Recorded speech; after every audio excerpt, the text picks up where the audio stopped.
Françaises, Français, votre président Emmanuel Macron s'est nouveau attaqué à l'islam et aux musulmans du monde entier.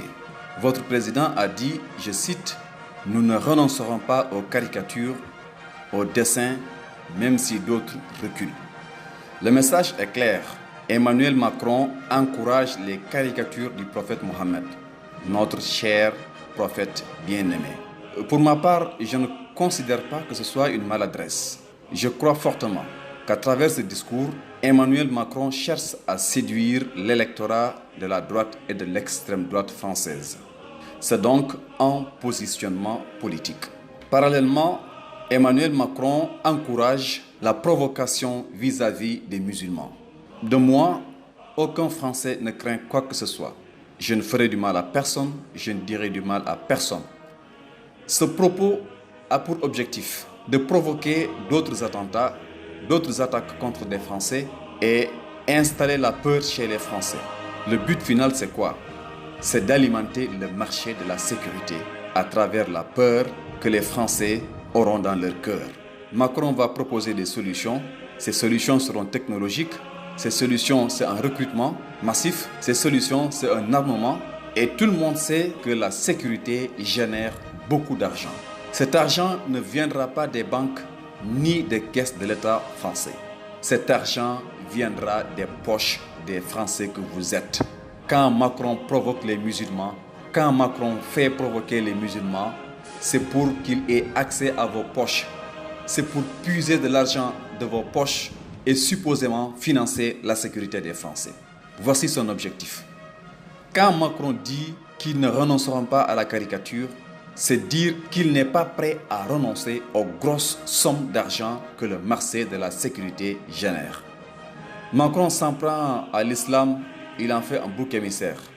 Il va lamentablement échouer, comme des millions d'autres personnes qui se sont injustement et maladroitement attaquées à l'islam ont échoué. Il se trompe de combat, il se trompe d'adversaire, le petit Manu. L'islam n'est pas en crise, Emmanuel Macron. C'est toi qui es en crise mentale. Cette crise mentale qui s'est manifestée par la peur de courtiser les filles de ta génération. Cette crise mentale qui s'exprime par le fait que tu t'encombres avec une vieille dame qui a l'âge de ta mère. Emmanuel Macron, l'islam, les musulmans ne sont pas les défis de la France. La France ne manque pas de défis. Tu veux que je te donne un exemple? La France a enregistré à ce jour 1 138 510 cas positifs de coronavirus avec son corollaire de décès. La seule journée du dimanche 25 octobre 2020, 52 010 nouveaux cas de Covid-19 ont été détectés en France. Voici le défi de la France, le défi de la santé. Macron, les Chinois, ils ont construit un hôpital en moins de 15 jours. Alors, je te pose cette question. Depuis le déclenchement de la Covid-19, combien d'hôpitaux tu as créés en France? Combien de lits de réanimation tu as créés en France? Combien de tentes tu as créées en France pour les malades français qui sont obligés aujourd'hui de se faire évacuer vers l'Allemagne? C'est une honte pour toi. Tes attaques contre l'islam, c'est un camouflage de tes échecs socio-économiques. J'ai un message pour tous les musulmans du monde. Ne vous attaquez pas à un Français physiquement, ni verbalement, ni physiquement. Pas de violence. La réplique doit être économique. Je demande à tous les musulmans du monde de renoncer aux produits français. Emmanuel Macron et tous les Français haineux doivent comprendre que la France dépend des musulmans. Nous allons démontrer que l'économie française repose sur l'islam et les musulmans. Peuple français, nous, musulmans du monde, nous tenons plus à Mohammed qu'à nos parents.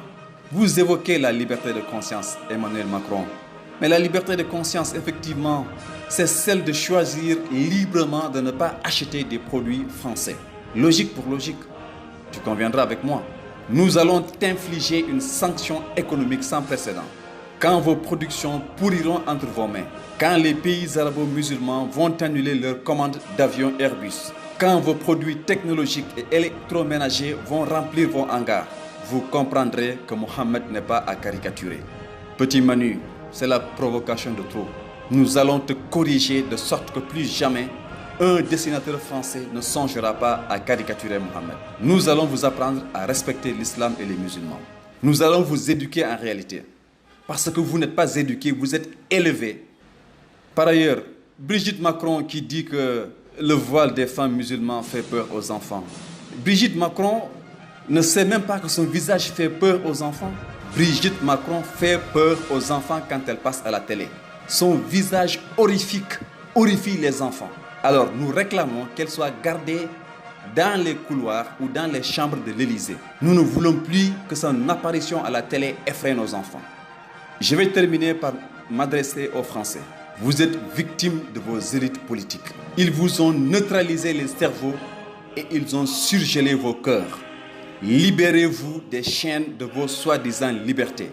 C'est du libertinage que vous vivez, ce n'est pas une liberté. Vous vous êtes posé cette question: pourquoi la France est championne du monde en consommation de médicaments antidépressifs? Parce que vos élites vous ont tous rendus malades. Vous êtes tous malades. Vous êtes dépendants des mensonges de vos élites politiques. Vous êtes dépendants des mensonges de vos médias. Vous êtes dépendants des mensonges de vos supposés intellectuels qui vous manipulent au quotidien. Réveillez-vous pendant qu'il est temps. Sinon, ce sera tard. Merci de votre attention.